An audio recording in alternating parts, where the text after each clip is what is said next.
जय शिवराय मित्रांनो, स्वागत आहे माझ्या पहिल्या आजच्या ब्लॉग मध्ये. तर आज आम्ही आलोय रायगडला. इथून आम्ही सुरुवात केली गड चढायला आणि सुरुवातीला आमचे मावळे खूप उत्साहात आणि जोशात होते. एन्जॉय करत करत आम्ही प्रत्येक पायरी चढत होतो. तेवढ्यात आमचा पहिला मावळा दमला, तरी पण तो न हार मानता उठून परत चालायला लागला. तेवढ्यात आमच्या पट्ट्यानं डायलॉग मारला. पुढे जाऊन महाराजांची गाणी म्हणत गड चढायला लागलो. वेळ पडली तर मारायचं र धर्मासाठी. त्यात आमचा जोश काय कमी होतोय आणि वर जाऊन काय सह्याद्रीचा नजारा दिसत होता. मग पोहोचलो आम्ही रायगडच्या महादरवाजाला. काय ते दगडी बांधकाम, विषयहाड. दरवाजाच्या आत जाऊन शिरकाई देवीचे मंदिर लागले. तिथं आम्ही जाऊन दर्शन घेतले आणि त्यानंतर गड फिरायला सुरुवात केली. त्यात दिसला आम्हाला हत्ती तलाव. तिथून निघाल्यावर होळीच्या माळावर जाऊन पोहोचलो.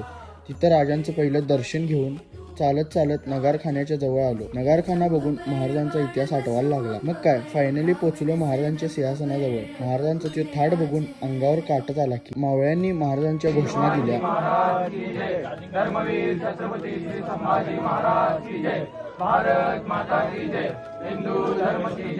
दगडी बांधकाम बघून पट्ट्याचा पोज बघा. त्यानंतर दिसली बाजारपेठ. बाजारपेठेतून टकमक टोकावर पोहोचलो तर तिथं काय स्वर्गच की. तो स्वर्ग बघून महाराजांच्या समाधीपाशी आलो. महाराजांची समाधी बघून डोळ्यातून पाणी आले आणि त्याच्याच जवळ वाघ्या कुत्र्याची ही समाधी होती. त्यानंतर मग जगदीश्वराचं दर्शन घेऊन गड उतरायला आम्ही सुरुवात केली.